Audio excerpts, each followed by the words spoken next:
The mahogany doors of the courtroom didn't just open, they loomed like the gates of judgment. Inside, Derek casually checked his Rolex, already counting the millions he was about to steal from the woman who had built his empire. He sat beside his high-priced shark of a lawyer, smirking at the empty chair across the aisle. He had told his wife to leave with nothing. Not a dime, not a chaotic shred of dignity. He thought she was a helpless, penniless orphan with nowhere to turn. He was wrong.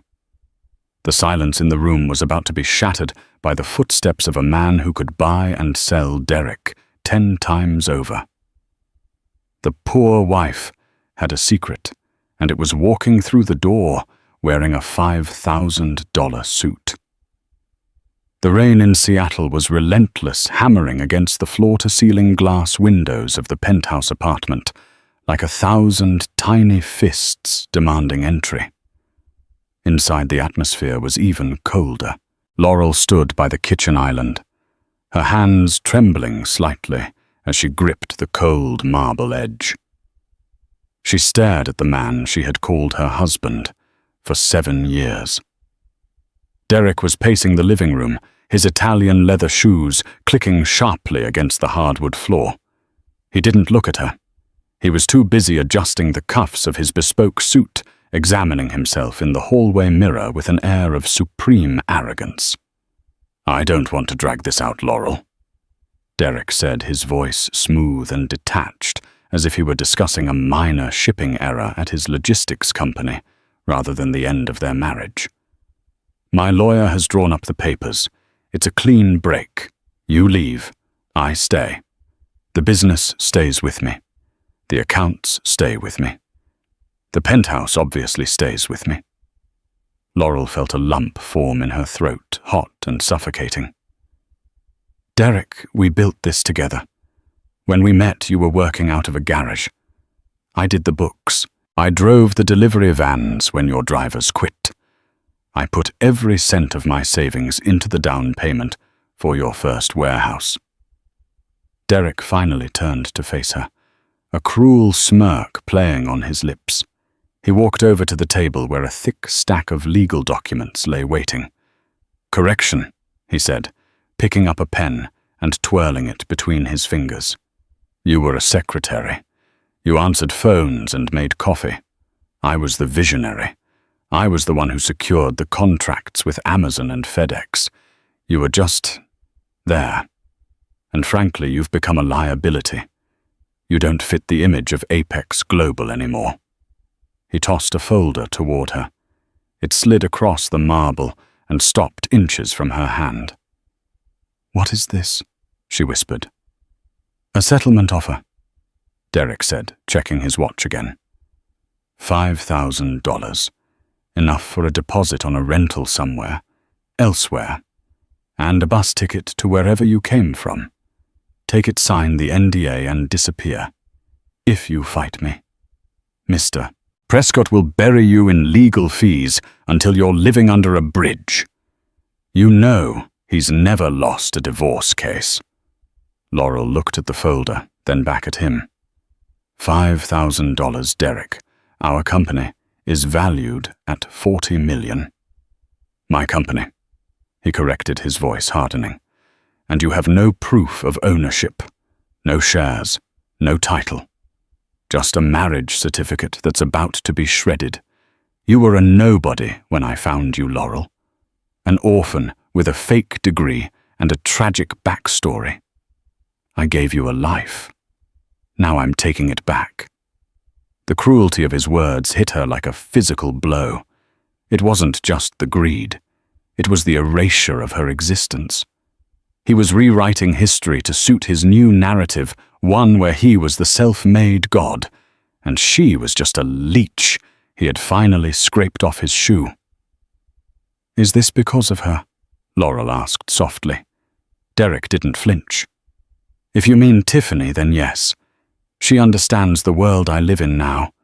She's a model, Laurel. She looks the part on the red carpet. You look like... well, you look tired." He walked to the door, grabbing his coat. I'm going to the office. By the time I get back tonight, I want you and your things gone. Sign the papers, leave the keys on the counter, and take the check. Don't make me call security to escort you out of my own home." The door slammed shut, leaving Laurel alone in the silent, expansive luxury she had helped create. She stood there for a long time, the sound of the rain filling the void. He thought she was weak.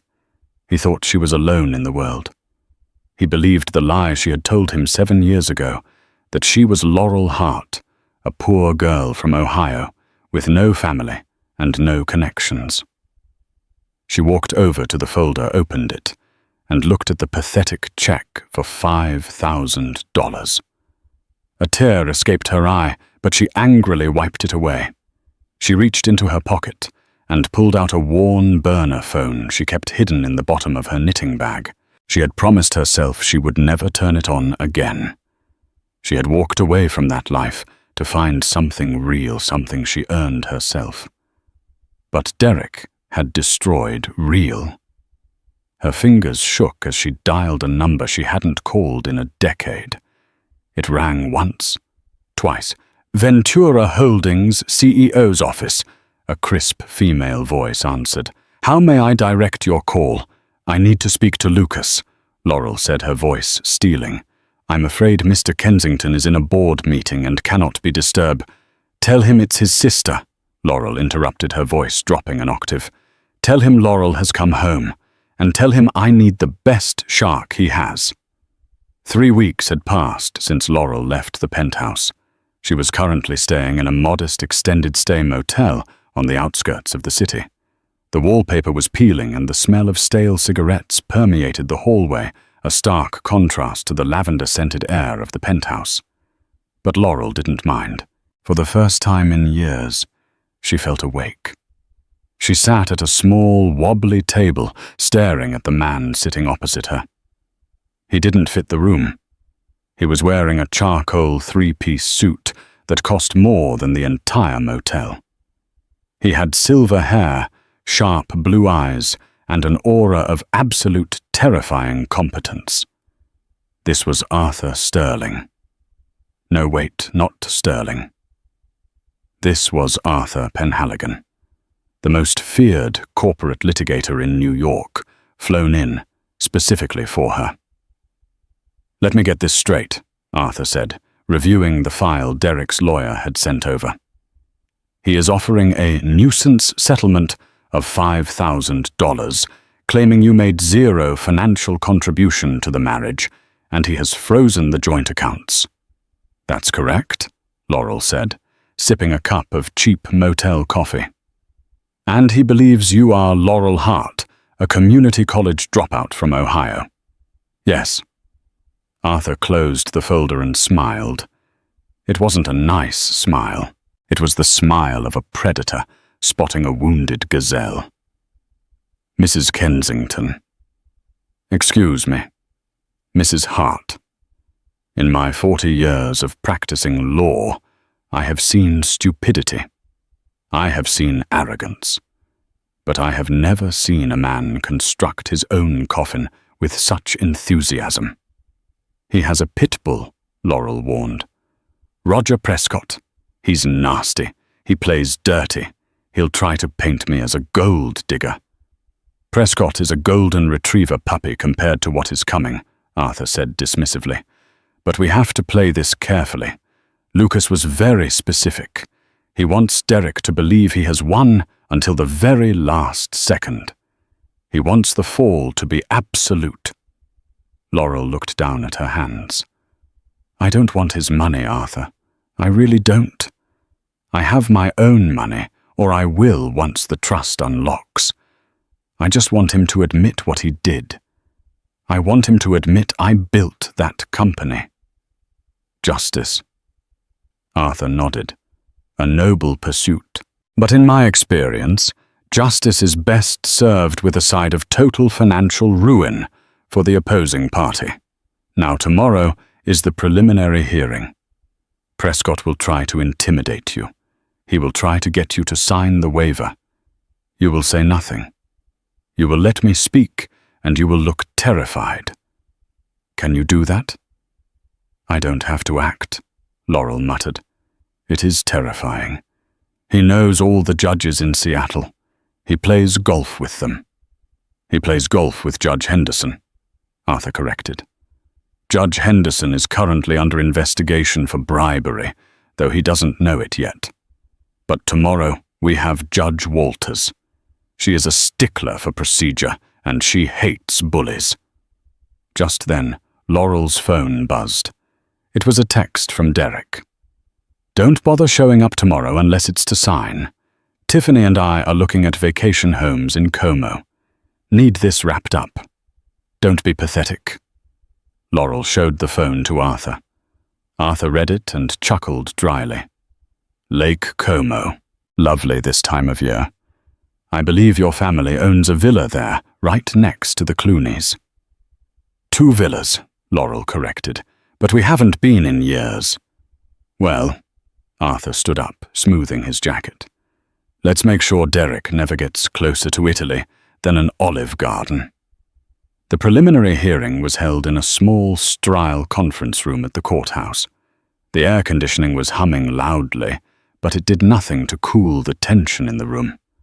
Derek sat at the head of the table, flanked by Roger Prescott and a junior associate. Derek looked immaculate, glowing with the health of a man who spent his weekends at spas and his weekdays crushing competitors. Beside him sat Tiffany. She wasn't supposed to be there. It was highly irregular for a mistress to attend a divorce deposition, but Derek clearly wanted to twist the knife. Tiffany was stunning, 22 years old, with blonde extensions and a pout that suggested she was bored by the concept of poverty. She was scrolling through Instagram, occasionally popping gum. Laurel sat on the opposite side, wearing a simple grey dress she had bought at a thrift store. She wore no makeup. She looked small, defeated. Arthur sat beside her, silent, reading a newspaper. "Let's get this over with," Prescott barked, slamming a hand on the table. He was a large man with a red face and a loud tie. "My client is a generous man. He has increased the offer to $10,000. That is charity, Mrs. Hart.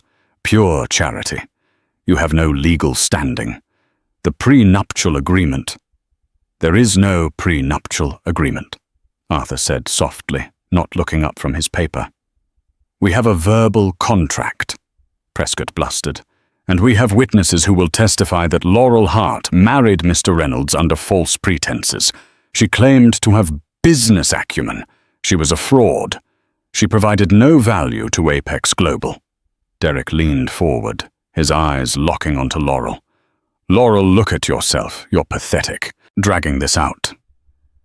For what you think a judge is going to give you half my company. I built Apex. Me. I worked the late nights while you— What did you do? You knitted. You cooked. I did the accounting, Derek," Laurel said, her voice trembling. "I found the tax loopholes that saved you $3 million in 2022. I negotiated the union contracts." Tiffany laughed. It was a high, tinkling sound. "Babe, she thinks she's a businesswoman. That's so cute. Did she help you pick out your ties too?" "She has delusions of grandeur," Derek sneered. "Listen to me, Laurel. If you don't sign this today, though I'm going to sue you for fraud, I will claim you stole corporate funds. I will ruin your name so badly you won't be able to get a job scrubbing toilets." Arthur finally folded his newspaper. He took off his reading glasses and looked at Derek with a mixture of pity and amusement.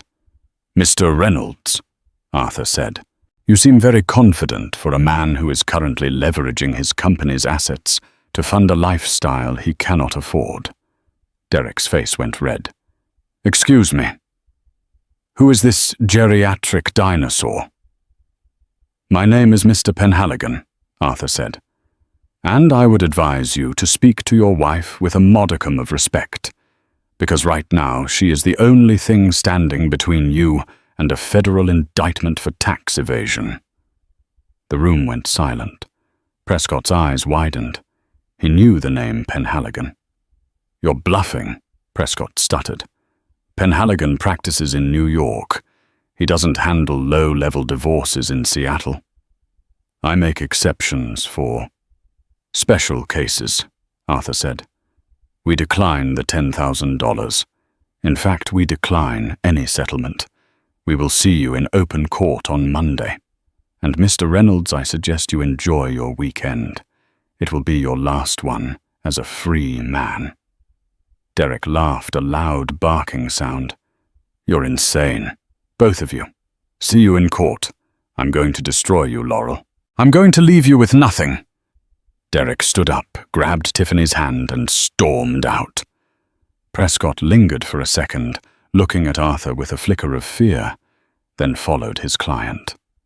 When the door closed, Laurel let out a breath she had been holding for 20 minutes. She was shaking. "He's so sure of himself," she whispered. "Confidence is the food of the wise man, but the liquor of the fool," Arthur quoted, "and Mr. Reynolds is drunk on it." Arthur's phone rang.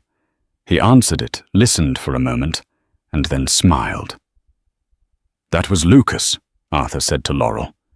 "He just landed at SeaTac Airport, and he brought them the files. The original funding documents for Apex Global," Arthur said. "The ones that prove the initial capital didn't come from Derek's savings. It came from an anonymous angel investor back in 2017. Laurel smiled for the first time in weeks. "Me." "You," Arthur agreed. "Using your trust fund allowance routed through 3 shell companies so he wouldn't know you were rich. You funded him, Laurel. You own 80% of the initial equity. And Monday we remind him who the boss really is." The motel parking lot was a cracked slab of concrete that usually hosted rusted pickup trucks and weary sedans. But that Sunday night, the residents of the Starlight Inn were peering through their blinds in confusion. A caravan of 3 black Cadillac Escalades had pulled up idling silently in the rain.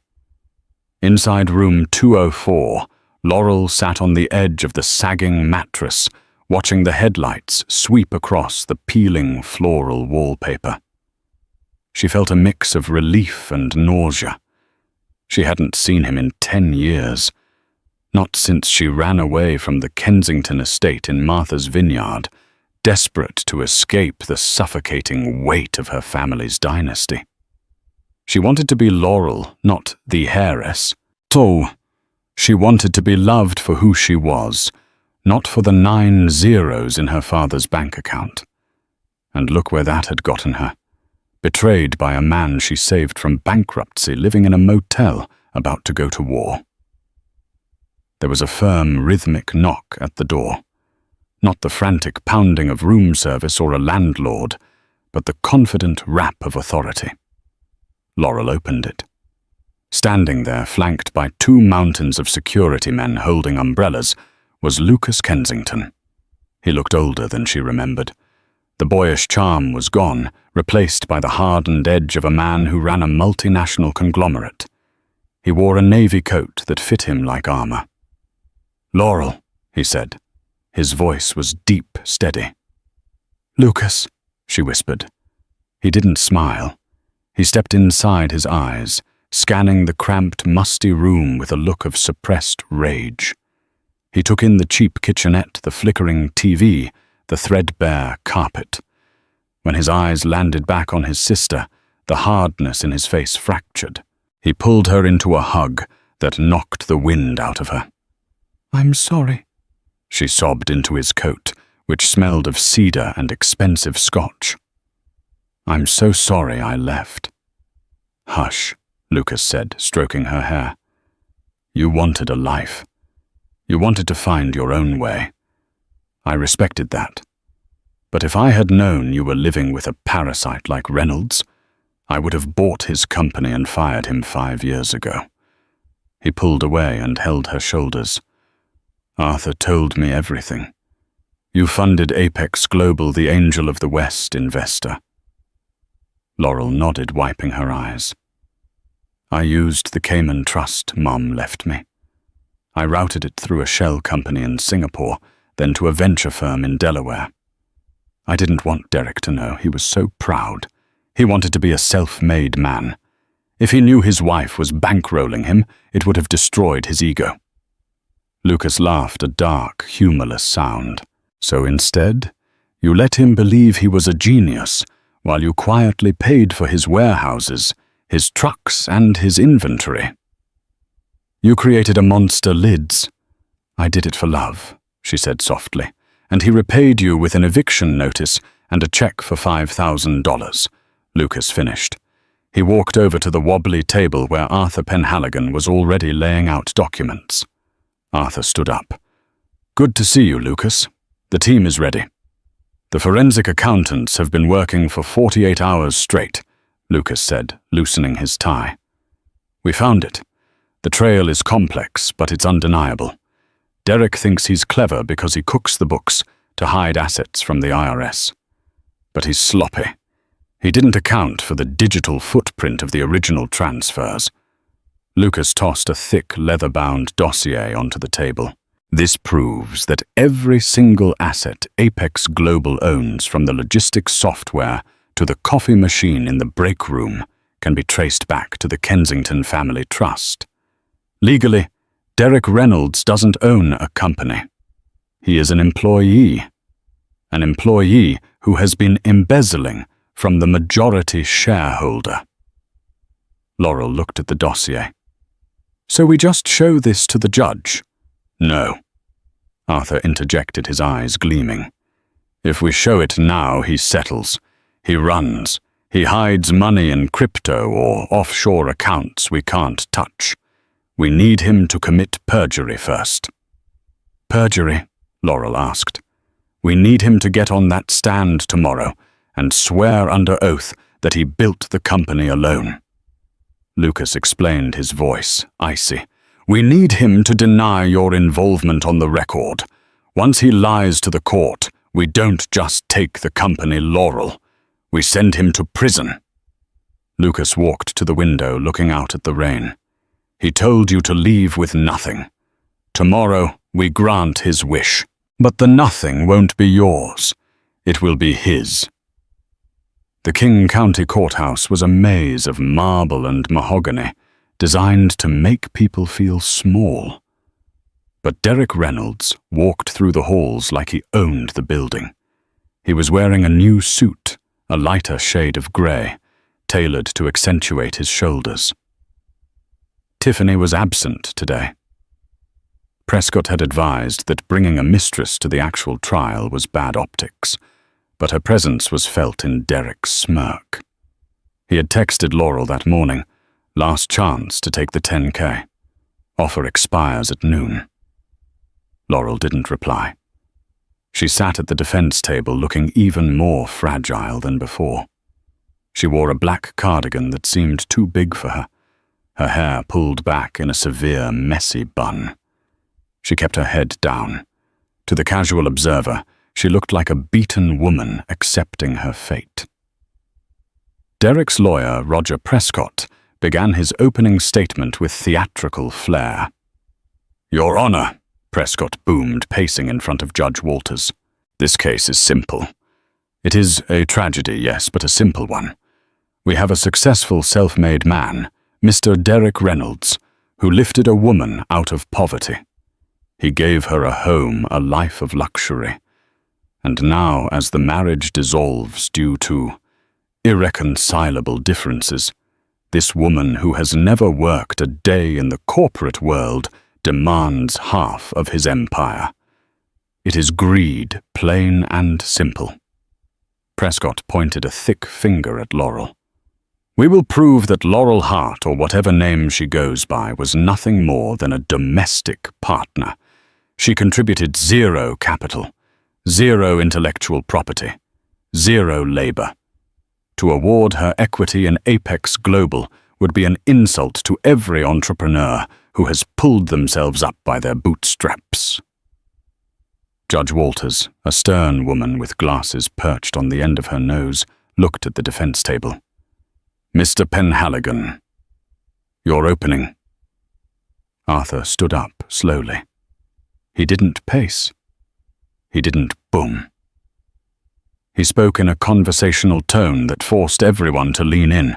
We reserve our opening for later, Your Honor. We prefer to let the facts speak. The judge raised an eyebrow, but nodded. Very well. Mr. Prescott, call your first witness. Derek took the stand. He looked the part of the aggrieved genius. He answered Prescott's questions with practiced ease. Tell the court, Mr. Reynolds, how you started Apex Global, Prescott asked. Derek sighed, a look of faux humility on his face. It was 2017. I was working 3 jobs. I saved every penny. I ate ramen noodles for 2 years. I took $50,000 of my own hard-earned cash and bought my first van. I drove it myself. I did the sales during the day and the deliveries at night. It was blood, sweat, and tears. And your wife? Prescott asked. What was she doing? She was home, Derek said, shaking his head. She had some personal issues. Anxiety. She couldn't hold down a job. I told her not to worry, that I would take care of everything. I tried to involve her, I really did. I asked her to help with filing, but she just couldn't handle the pressure. So I let her stay home and knit. I just wanted her to be happy. Laurel gripped the edge of the table. The lie was so smooth, so complete. He had erased the nights she stayed up until 400 a.m., reconciling the bank accounts, because he couldn't do math to save his life. He erased the time she negotiated the lease on the warehouse when the landlord refused to talk to Derek. So to be clear, Prescott said, looking at the court reporter to ensure this was transcribed perfectly. Did Laurel Hart contribute any financial assets to the founding or operation of Apex Global? None, Derek said firmly. Not a dime. She didn't have any money to contribute. She was penniless when I met her. And did she contribute any labor management decision-making? No. Derek smiled. Laurel is a sweet girl, but she doesn't have a head for business. She wouldn't know a balance sheet from a grocery list. Objection, Arthur called out, though he sounded bored. Speculation on my client's intelligence. Sustained, Judge Walters said. Stick to the facts, Mr. Reynolds. The fact is, Derek continued, looking directly at Laurel with cold, dead eyes, I built this, alone. It is mine. No further questions, Prescott said, sitting down with a satisfied thump. Arthur Penhaligon stood up. He didn't pick up any papers. He just walked to the podium and looked at Derek for a long, uncomfortable minute. Mr. Reynolds, Arthur began, you stated you used $50,000 of your own savings to start the company in 2017. Which bank was that savings account with? Derek blinked. I believe it was Chase. Or maybe Wells Fargo.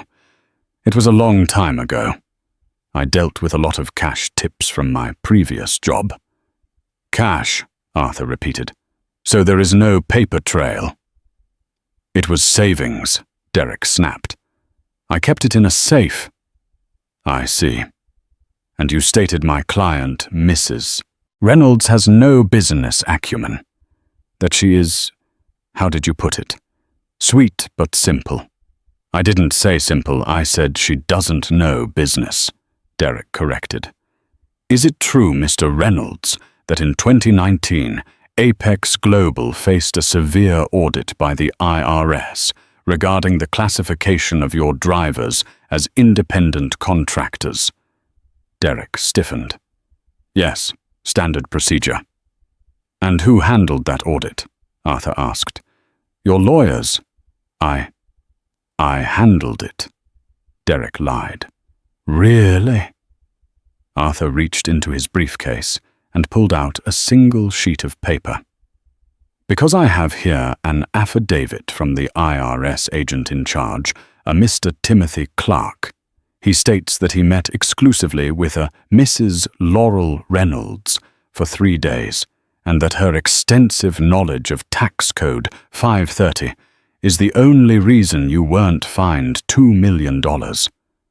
Derek paled slightly. I prepped her. I told her what to say. You prepped her on tax code 530. Arthur smiled. Miss Reynolds, can you tell the court what tax code 530 refers to? Derek opened his mouth, then closed it. He began to sweat. It's about employees. It's about safe harbor provisions for worker classification, Arthur corrected. Something my client seems to know intimately, yet you, the sole genius, do not. This is irrelevant, Prescott shouted, standing up. Whether she talked to an auditor doesn't mean she owns the company. True, Arthur said. Ownership is proven by capital, by money. Arthur turned back to Derek. You are under oath, Mr. Reynolds. I will ask you one last time. Did you receive any outside funding to start Apex Global? Derek hesitated. He looked at Prescott, who nodded slightly. Stick to the story. No, Derek said. I did not. Arthur nodded. Thank you, Mr. Reynolds. You may step down. As Derek walked back to his seat, he whispered to Prescott. What is he doing? That was weak. He's grasping at straws, Prescott whispered back. He has nothing. We've won. Arthur Penhaligon turned to the judge. Your Honor, the defense calls its first and only witness. We call Mr. Lucas Kensington to the stand. A murmur went through the courtroom. The name Kensington was known. It was on the side of hospitals, museums, and the tallest skyscraper in Seattle. The double doors at the back of the courtroom swung open.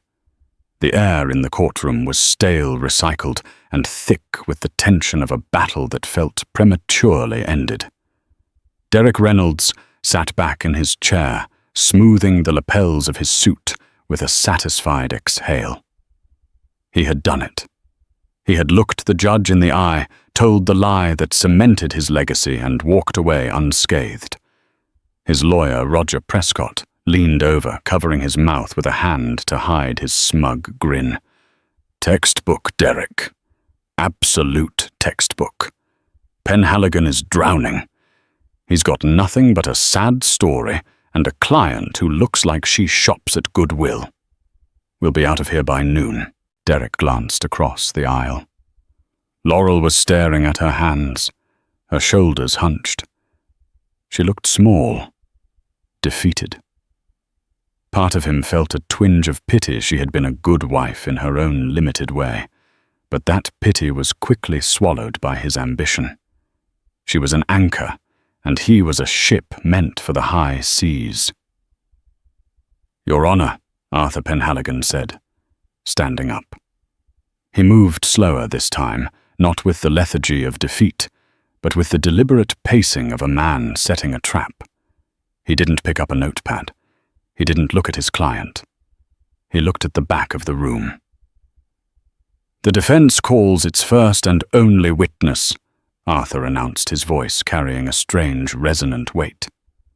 We call Mr. Lucas Kensington to the stand. A ripple of confusion moved through the room. The court reporter paused, her fingers hovering over the keys. Even the bailiff, who had been half asleep against the wall, straightened up. The name Kensington wasn't just a name in this city. It was an institution. It was on the side of the Children's Hospital, the Art Museum, and the tallest skyscraper on the skyline. Derek frowned, his brow furrowing. He leaned urgently toward Prescott.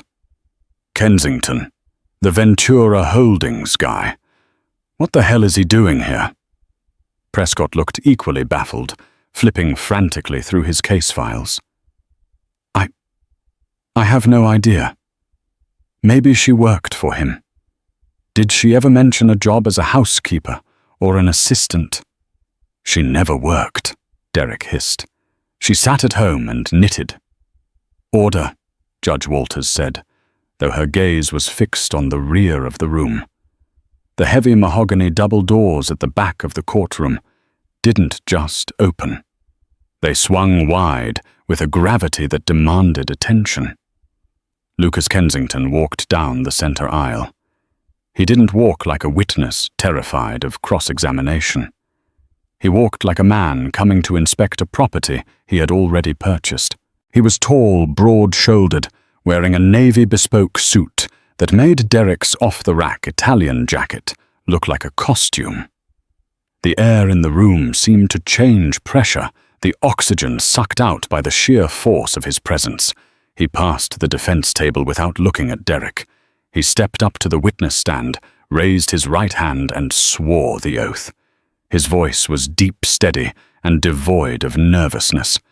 He sat down, unbuttoned his jacket, and rested his hands on the railing. Finally, he turned his head. His eyes locked onto Derek. It wasn't a glare. It was a look of pure, unadulterated contempt, the kind a lion gives a hyena before breaking its neck.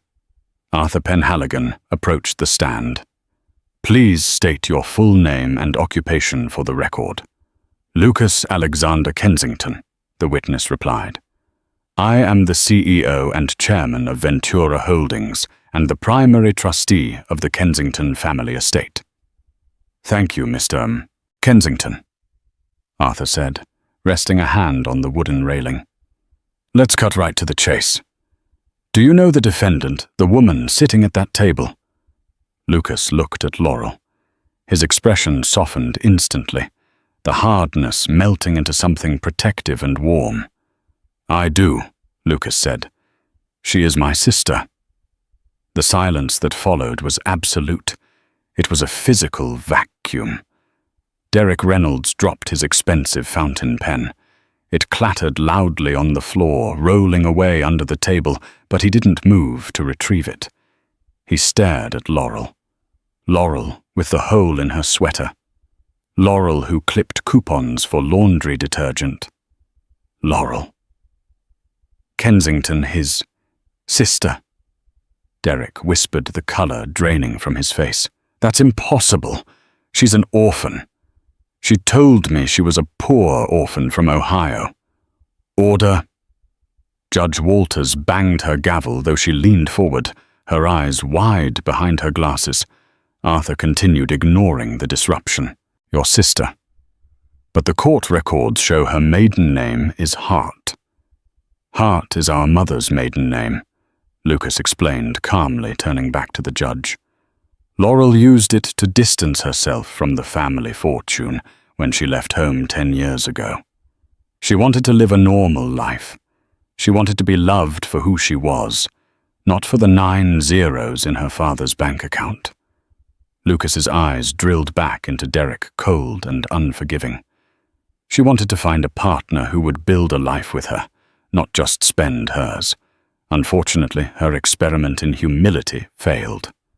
Derek felt a cold sweat break out on the back of his neck. Prescott was motionless beside him, his mouth slightly open. Mr. Kensington, Arthur said, walking back to the defense table. He picked up the heavy leather-bound dossier that had been sitting there all morning. He hefted it, letting the court feel its weight. Are you familiar with a company called Apex Global? Intimately, Lucas said. My venture capital firm, Blue Horizon, provided the seed funding for it in 2017. And who authorized that funding? Laurel did, Lucas stated clearly. In the spring of 2017, she petitioned the family trust to release $400,000 of her personal assets. She instructed us to route the money through Blue Horizon to a startup called Apex Global, founded by her husband. Did Mr. Reynolds know the money came from her? No, Lucas said. She gave strict instructions to keep her name off the transfer. She wanted him to feel like a success. She wanted him to have the pride of a self-made man. She labeled it as an angel investment with a silent partner agreement. Arthur handed the dossier to the bailiff, who passed it up to the judge. Judge Walters opened the file. The pages rustled loudly in the silent room. She flipped through bank transfer records, emails, and signed contracts. She stopped at a signature page, her eyebrows shooting up. "Your Honor," Arthur said, "this dossier contains the bank transfer records, the email authorization from Laurel Kensington, and the signed silent partner agreement. It lists Laurel as the 90% equity holder of the entity known as Apex Global." Derek was shaking his head violently now. No, this is fake. She's lying. She doesn't have that kind of money. She's a nobody. "Mr. Reynolds, sit down," Judge Walters barked, her voice cutting like a whip. She looked up from the file, staring at Derek with a mixture of disbelief and disgust. "Mr. Prescott, were you aware that your client's bootstrap story was funded by a trust fund?" "No, Your Honor, I swear," Prescott stammered, loosening his tie as sweat beaded on his forehead. "My client assured me. He told me he used cash savings. Mr. Kensington." Arthur continued, his voice rising over the panic at the plaintiff's table. "I have one final question. According to the bylaws of the silent partner agreement, specifically, Section 14, paragraph B. What are the consequences if the operating manager, in this case Mr. Reynolds, attempts to defraud the silent partner or claims real ownership in a court of law?" Lucas leaned into the microphone. The room held its breath. "Section 14, paragraph B is the bad faith clause," Lucas said, his voice echoing with finality. "If the operating manager acts in bad faith, attempts to deny the equity of the investor, or commits perjury regarding the company's origins, the silent protection is immediately voided." Lucas smiled, a shark-like baring of teeth. "Immediate control of the company reverts to the majority shareholder, and the operating manager is terminated for cause effective, immediately forfeiting all severance bonuses and unvested assets." Lucas looked at Derek, who was now trembling in his chair. "In layman's terms, Mr. Reynolds, you're fired. And since you just swore under oath 5 minutes ago that you built this company alone, you have also committed fraud against the court." Arthur Penhaligon turned to the empty jewelry box, then back to the judge. He closed his folder with a soft snap. "No further questions." The recess was supposed to last an hour, but to Derek Reynolds it felt like an eternity, suspended in a vacuum of rising panic. He sat on a hard wooden bench in the hallway, the fluorescent lights buzzing overhead like a trapped fly. The air was thick with the smell of floor wax and damp wool from the relentless storm outside. Derek stared at his phone. He had called Tiffany 5 times. Each call went straight to voicemail. On the 6th attempt, the line didn't even ring. The screen simply flashed. Call failed. She had blocked him. The realization hit him like a physical slap. The woman who had picked out engagement rings with him 2 days ago had vanished the moment the smell of money began to fade. 10 feet away, Roger Prescott was pacing frantically, his phone pressed to his sweaty ear. Derek could hear snippets of the hushed, desperate conversation. "Malpractice? I didn't know. He lied to me. Yes, the Kensington estate. I know who they are." Derek looked at the closed doors of the courtroom. Inside, his fate was being sealed. He thought of the penthouse, the heated floors, the view of the Space Needle, the way the concierges rushed to open doors for him. He had built an identity around being the man who had it all. Without it, who was he? Mr. Reynolds. "They're ready for you." The bailiff's voice was flat, devoid of sympathy. Derek stood up his legs, feeling like they were made of lead. He smoothed his suit jacket, a nervous tick he couldn't stop, and walked back into the arena. The courtroom felt different now. Before it had been a battleground. Now it felt like an execution chamber. The gallery was still empty, but the presence of the Kensington siblings filled the space. Laurel stood next to Arthur Penhaligon. The oversized, threadbare cardigan she had worn earlier was draped over the back of her chair. She stood in a simple, elegant black dress, her posture straight, her chin high. She didn't look at Derek. She looked through him. Judge Walters swept into the room, her black robes billowing. She didn't look at her notes. She didn't look at the court reporter.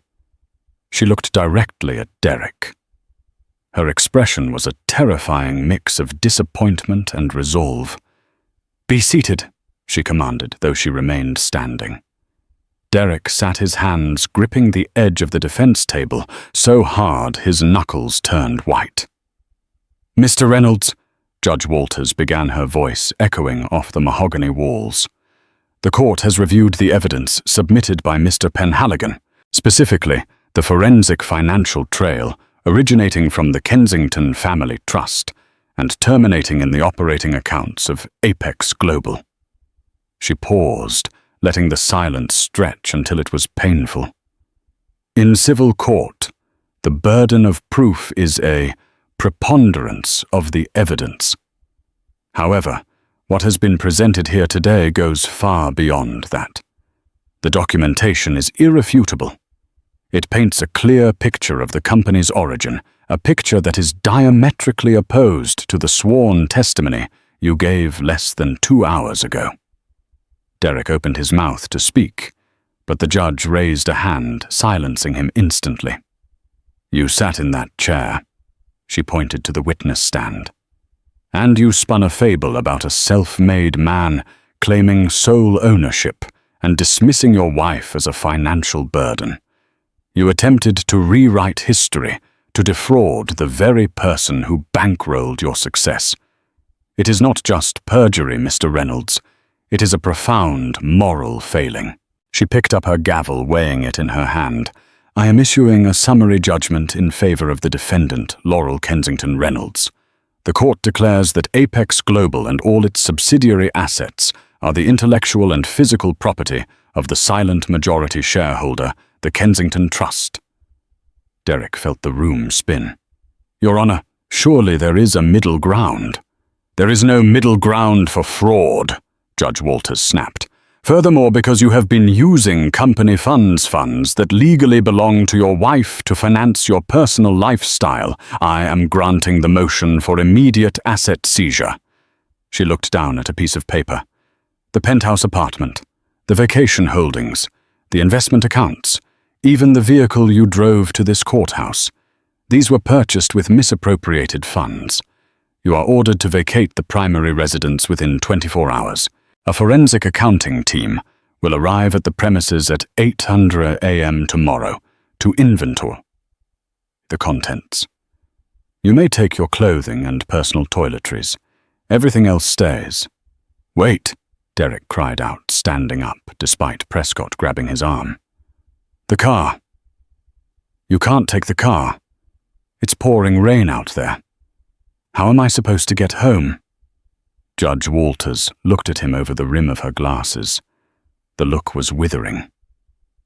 "Mr. Reynolds, you offered your wife $5,000 and a bus ticket. I suggest you acquaint yourself with the public transit system you felt was suitable for her."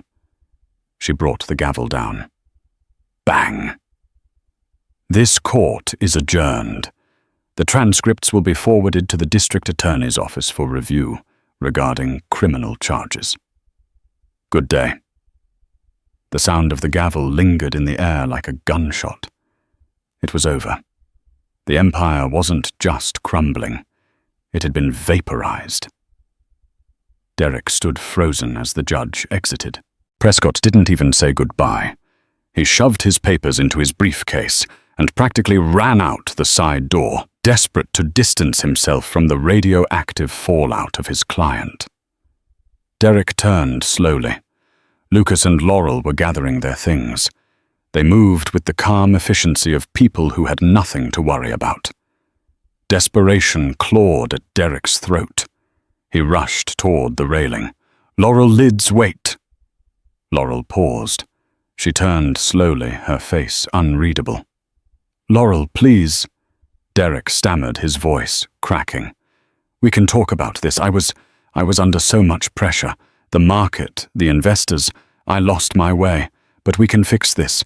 I love you, baby. You know I love you. We built this life together.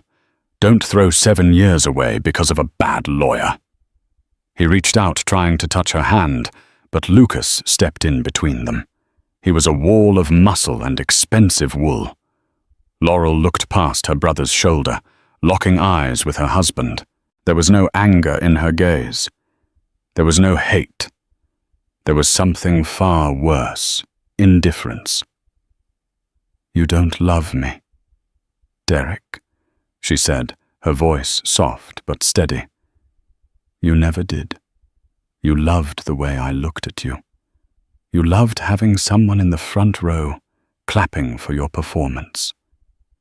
She took a small step closer, her eyes searching his face one last time. "You loved the reflection of yourself you saw in my eyes. You thought it made you look like a king. But the mirror broke, Derek. And now you're just a man, standing in an empty room." Derek stared at her, the truth of her words cutting deeper than any legal judgment. "Keys," Lucas said, his voice rough. He held out an open palm. "What?" Derek blinked. "The Escalade, and the office keycard. Hand them over." Derek's hand trembled as he reached into his pocket. He pulled out the heavy fob and the plastic card. He dropped them into Lucas's hand. He felt lighter, but in a sickening, hollow way. Lucas pocketed the keys, then glanced down at Derek's wrist. He let out a short, dry laugh. "And Derek, you can keep the Rolex." Derek instinctively covered the watch with his other hand. This is worth 40,000. It's a fake," Lucas said, a smirk playing on his lips.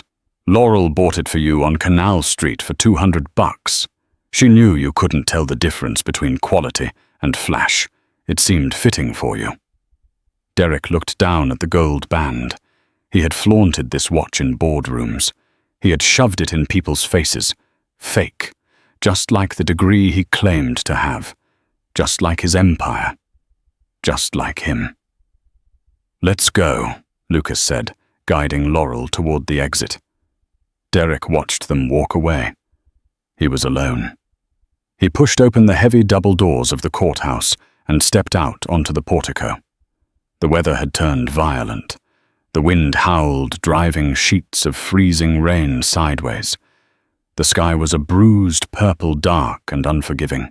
He fumbled for his phone to call an Uber, only to see the notification credit card suspended. He tried the corporate card. Suspended. He looked up. At the curb, a sleek silver Rolls-Royce Phantom was idling. The rear door was open, and the interior glowed with warm amber light. A uniformed driver stood with a massive umbrella shielding Laurel as she stepped toward the vehicle. "Laurel!" Derek shouted over the wind, stepping out into the rain. The water soaked his suit instantly, plastering his hair to his skull. "Laurel, where are you going?" "What am I supposed to do?"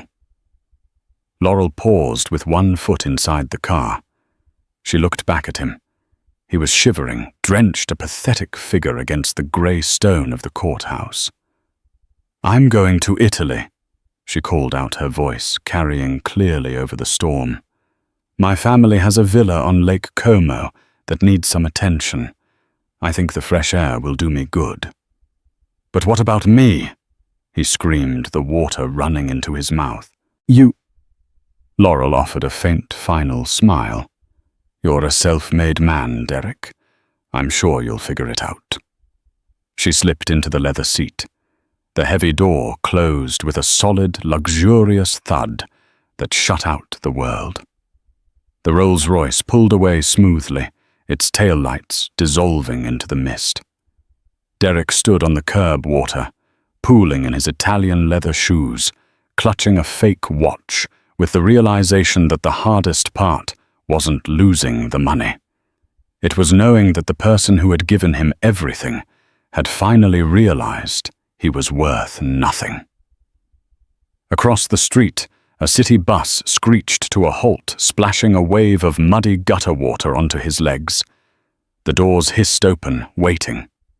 Derek Reynolds thought he was the king of the world, but he forgot the most important rule of power. Never underestimate the person who holds the foundation of your castle. He mistook Laurel's kindness for weakness, and her silence for submission. In the end, the poor orphan he tried to discard wasn't just his wife. She was the architect of his entire life. When she walked away, she didn't just take the money. She took the reality he thought he owned. It's a brutal lesson in karma. Be careful who you step on while climbing the ladder, because they might be the one holding it up. If you enjoyed this story of ultimate revenge and justice, please smash that like button and subscribe to our channel. We release new stories of drama, betrayal, and redemption every single week. Don't forget to hit the notification bell so you never miss a twist. What would you have done if you were Laurel? Let us know in the comments below.